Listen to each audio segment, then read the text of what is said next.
Team India ఆటగాళ్లు రంజీ బాట పట్టారు. ఇప్పటికే రోహిత్ శర్మ, శుభ్మన్ గిల్, యశస్వి జైస్వాల్, రిషబ్ పంత్, రవీంద్ర జడేజా ఒక్కో రంజీ మ్యాచ్ ఆడేశారు. ఇందులో శుభ్మన్ గిల్ సెంచరీతో మెరిశాడు, ఫామ్ అందుకున్నాడు. రవీంద్ర జడేజా కూడా తన బౌలింగ్ స్కిల్స్ తో కట్టిపడేశాడు. రోహిత్, యశస్వి జైస్వాల్, పంత్ మాత్రం ఇంకా టచ్ లోకి రాలేదు. అయితే ఇప్పుడు విరాట్ కోహ్లీ సైతం రంజీ బరిలో దిగడం ఖాయంగా కనిపిస్తోంది. ఢిల్లీ తరఫున కోహ్లీ బరిలో దిగే అవకాశాలున్నాయి. ఢిల్లీ ఆతిథ్యం ఇచ్చే మ్యాచ్ లో రైల్వేస్ టీంపై విరాట్ ఆడతాడని కథనాలొస్తున్నాయి. అందుకు తగినట్టే ఢిల్లీ క్రికెట్ అసోసియేషన్ ఏర్పాట్లు చేస్తోంది. భారీ భద్రత ఉండేలా చూసుకుంటోంది. ఫ్యాన్స్ భారీ సంఖ్యలో వచ్చే అవకాశం ఉందని అంచనా వేస్తోంది. ప్రేక్షకులకు బంపర్ ఆఫర్ ఇచ్చే ఆలోచనలో ఉంది. స్టేడియంలోకి టికెట్ లేకుండానే ఉచిత ఎంట్రీకి సిద్ధమవుతున్నట్లుగా ప్రచారం జరుగుతోంది. రైల్వేస్ టీంపై బరిలో దిగితే 12 ఏళ్ల తర్వాత మళ్లీ రంజీల్లో కోహ్లీ ఆడినట్టవుతుంది. దీంతో స్టార్ ప్లేయర్లపైనే అందరి ఫోకస్ పడబోతోంది.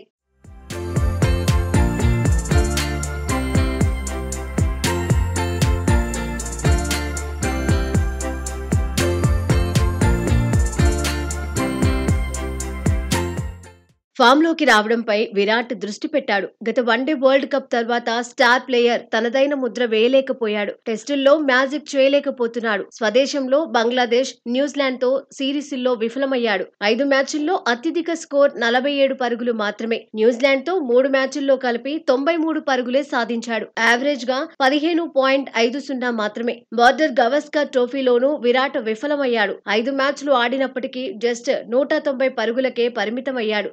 టెస్టులో సెంచరీతో ఊపు మీద కనిపించినప్పటికీ ఆ తర్వాత దూకుడు కొనసాగించలేకపోయాడు. బలహీనతల నుంచి బయటపడలేకపోయాడు. వికెట్లకు దూరంగా వెళ్తున్న బంతులను వెంటాడి మరీ అవుట్ అయ్యాడు. బౌలర్ల వ్యూహాలకు ఈజీగా చిక్కాడు. దీంతో బ్యాటింగ్ లో బలహీనతలపై విరాట్ ఫోకస్ చేశాడు. ముంబైలో హార్డ్ వర్క్ చేస్తున్నాడు. బలహీనతల నుంచి బయటపడేందుకు మాజీ బ్యాటింగ్ కోచ్ సహాయం తీసుకుంటున్నాడు. సంజయ్ బంగర్ పర్యవేక్షణలో నెట్స్ లో చెమటోడ్చుతున్నాడు. ఇంగ్లాండ్ తో వన్డే సిరీస్, ఆ తర్వాత ఛాంపియన్స్ ట్రోఫీని దృష్టిలో పెట్టుకుని సాధన చేస్తున్నాడు. పేసర్లను, స్పిన్నర్లను సమర్థంగా ఎదుర్కోవడమే టార్గెట్ గా ప్రాక్టీస్ తో బిజీ అయ్యాడు. 2014 నుంచి 2019 మధ్య కాలంలో టీమిండియాకు బ్యాటింగ్ కోచ్ బంగర్ సేవలందించాడు. 2021 నుంచి 2023 వరకు ఆర్సీబీకి కోచ్ గాను పనిచేశాడు. మాజీ కోచ్ నుంచి సూచనలు తీసుకున్నాక విరాట్ ఫామ్ లోకి వస్తాడా లేదా అనేది ఆసక్తికరంగా మారింది.